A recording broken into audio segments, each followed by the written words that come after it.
नमस्कार, खबर स्नैप में आपका स्वागत है। आज दिनांक है 14 अक्टूबर 2025 और दिन है ट्यूसडे। तो चलिए बिना समय गवाए करते हैं चर्चा आज के अंतर्राष्ट्रीय दुनिया की खबरों पर। दर्शकों नमस्कार। आईआरसीटीसी घोटाला मामले में आज राउज एवेन्यू कोर्ट ने लालू यादव, राबड़ी देवी और तेजस्वी यादव समेत 7 आरोपियों पर आरोप तय कर दिए हैं। कोर्ट ने लालू प्रसाद को इस पूरे मामले में साजिशकर्ता बताया है और कहा है कि उन्होंने अपने परिवार के सदस्यों को लाभ पहुंचाया। अब इन सभी के खिलाफ मुकदमा चलेगा। इस फैसले के बाद बिहार की राजनीति में सरगर्मी तेज हो गई है। विपक्षी दलों ने इस फैसले को न्याय की जीत बताया है और कहा है कि ये प्रधानमंत्री मोदी की भ्रष्टाचार के प्रति जीरो टॉलरेंस की नीति का परिणाम है। नेताओं का कहना है कि कानून से कोई भी ऊपर नहीं है, चाहे वो कितना भी बड़ा क्यों ना हो। वहीं इस फैसले से बिहार की राजनीति में नए समीकरण बनने की संभावना जताई जा रही है। आरोप है कि लालू यादव के रेल मंत्री रहते हुए 2004 से 2009 के बीच सुजाता होटल के मालिकों को फायदा पहुंचाया गया था, जिस पर अब ट्रायल चलेगा। इस मामले पर सबकी निगाहें टिकी हुई हैं। आगे की जानकारी के लिए बने रहिए हमारे साथ। नमस्कार और स्वागत है। कर्नाटक में राष्ट्रीय स्वयंसेवक संघ यानी आरएसएस की गतिविधियों को लेकर एक बड़ा फैसला सामने आया है।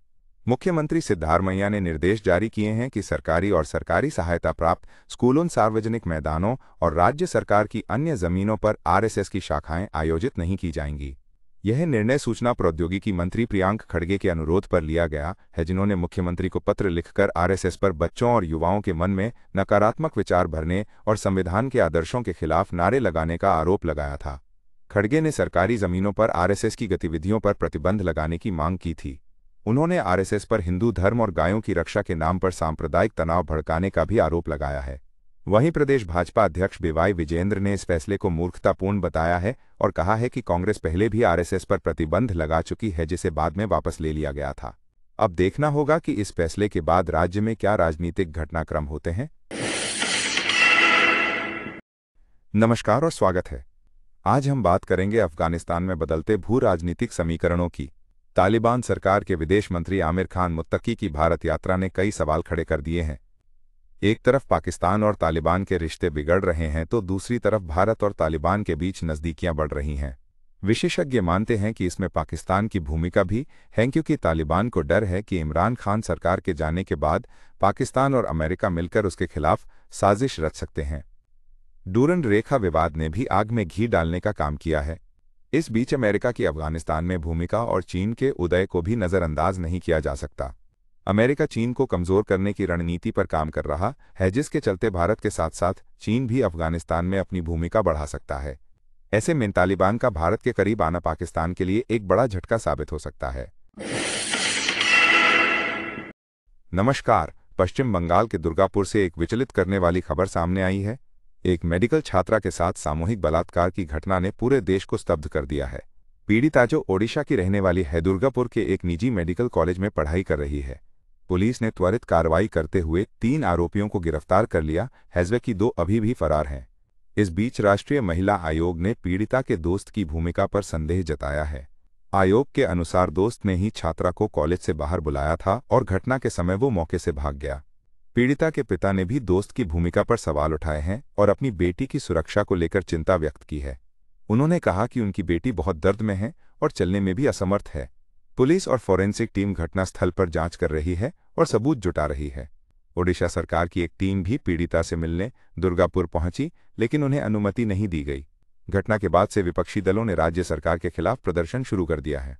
पुलिस बाकी आरोपियों की तलाश कर रही है और मामले की जांच जारी है। हरियाणा में आईपीएस अधिकारी वाई पूरन कुमार की आत्महत्या का मामला तूल पकड़ता जा रहा है। दलित उत्पीड़न के आरोपों के बीच मृतक की पत्नी की मांग पर SC/ST एक्ट के तहत मामला दर्ज होने और रोहतक के एसपी नरेंद्र बिजारनिया के तबादले के बाद अब खाप पंचायतें मैदान में उतर आई हैं। रोहतक में हुई एक बैठक में कई खाप पंचायतों, ग्राम पंचायतों और छात्र संगठनों के प्रतिनिधियों ने हिस्सा लिया। खाप पंचायतों ने जिला प्रशासन को ज्ञापन सौंपकर एसपी नरेंद्र बिजारनिया के खिलाफ लगे आरोपों की निष्पक्ष जांच की मांग की है। उनका कहना है कि बिजारनिया को अपना पक्ष रखने का मौका दिए बिना ही कार्रवाई की गई, जो कि अनुचित है। खाप नेताओं ने मामले की उच्च स्तरीय जांच की मांग करते हुए कहा कि किसी निर्दोष को बलि का बकरा नहीं बनने देना चाहिए। उन्होंने बिजारनिया द्वारा रोहतक में कानून व्यवस्था को सुदृढ़ करने का हवाला देते हुए कहा कि बिना जांच के कार्रवाई दुखद है। इस घटनाक्रम के बाद मामले ने जातीय रंग ले लिया है।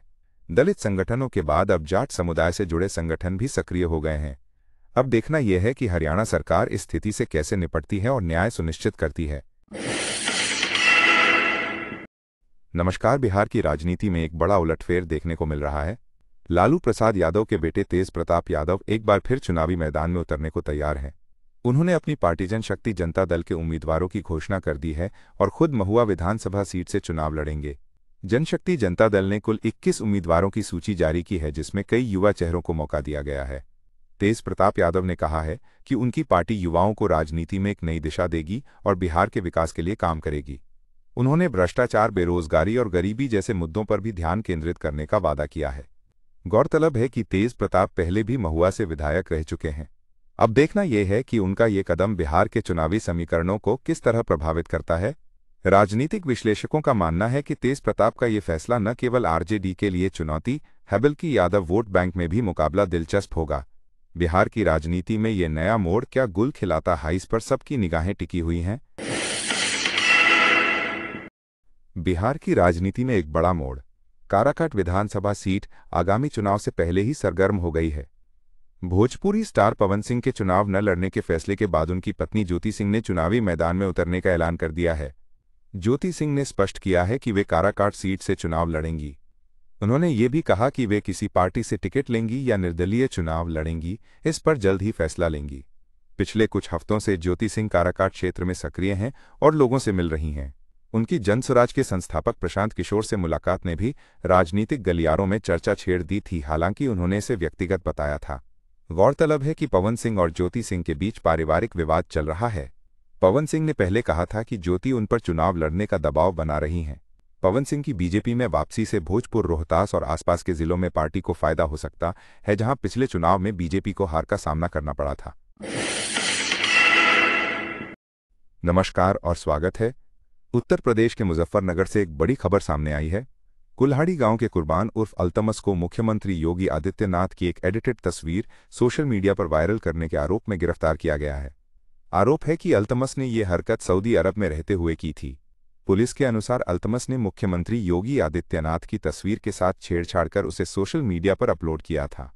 जैसे ही वो सऊदी अरब से वापस लौटा, पुलिस ने उसे गिरफ्तार कर लिया। चरथावल थाना पुलिस को 28 सितंबर को इस मामले की जानकारी मिली थी, जिसके बाद आरोपी के खिलाफ मुकदमा दर्ज किया गया। गिरफ्तारी के बाद कुर्बान उर्फ अल्तमस पुलिस के सामने गिड़गिड़ाने लगा और अपने किए की माफी मांगने लगा। पुलिस का कहना है कि इस मामले में सख्त कार्रवाई की जाएगी और सोशल मीडिया पर आपत्तिजनक टिप्पणी करने वालों के खिलाफ सख्त कदम उठाए जाएंगे। पुलिस ने स्पष्ट किया है कि समाज का सौहार्द बिगाड़ने की किसी को इजाजत नहीं दी जाएगी। उत्तर प्रदेश के मथुरा वृंदावन से एक मार्मिक खबर सामने आई है। संत प्रेमानंद महाराज के उत्तम स्वास्थ्य के लिए सऊदी अरब के मदीना में एक युवक ने दुआ की है। प्रयागराज के सुफियान इलाहाबादी नामक युवक ने मदीना में खिजरा के दौरान महाराज जी के जल्द स्वस्थ होने की प्रार्थना की। सुफियान ने इस अवसर पर कहा कि संत प्रेमानंद महाराज हिंदुस्तान के एक महान इंसान हैं और उनके बीमार होने की खबर सुनकर उन्हें दुख हुआ। उन्होंने अल्लाह से उनकी सेहत और तंदुरुस्ती के लिए दुआ की। सुफियान ने यह भी कहा कि एक अच्छा और सच्चा इंसान होना सबसे ज़रूरी है, चाहे वो किसी भी धर्म का हो। इस घटना का वीडियो सोशल मीडिया पर वायरल हो रहा है, जिसे लोग गंगा जमुनी तहजीब का प्रतीक बता रहे हैं। भक्त प्रेमानंद महाराज के शीघ्र स्वस्थ होने की कामना कर रहे हैं, जो किडनी की समस्या से जूझ रहे हैं और वृंदावन के एक आश्रम में स्वास्थ्य लाभ ले रहे हैं। आश्रम के अनुसार उनकी तबीयत में सुधार हो रहा है। नमस्कार और स्वागत है। अमेरिका के पूर्व राष्ट्रपति डोनाल्ड ट्रंप के करीबी सहयोगी सर्जियो गोर के भारत दौरे से राजनयिक हलकों में हलचल है। उनके इस दौरे को भारत और अमेरिका के संबंधों को मजबूत करने की दिशा में एक महत्वपूर्ण कदम माना जा रहा है। गोर ने भारत पहुंचते ही बैठकों का सिलसिला शुरू कर दिया।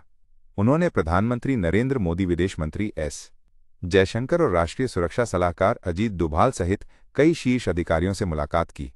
इन बैठकों में व्यापार, रक्षा और आपसी हितों से जुड़े अन्य मुद्दों पर चर्चा हुई। विशेषज्ञों का मानना है कि गोर का ये दौरा दोनों देशों के बीच संबंधों में आई कुछ खटास को दूर करने में मददगार साबित होगा। खासकर व्यापारिक मसलों पर बातचीत को आगे बढ़ाने की उम्मीद है। हालांकि इस दौरे से पाकिस्तान में जरूर चिंता बढ़ गई होगी, क्योंकि भारत और अमेरिका के मजबूत रिश्ते क्षेत्रीय समीकरणों को प्रभावित कर सकते हैं। देखना होगा कि आने वाले दिनों में इस दौरे के क्या नतीजे सामने आते हैं।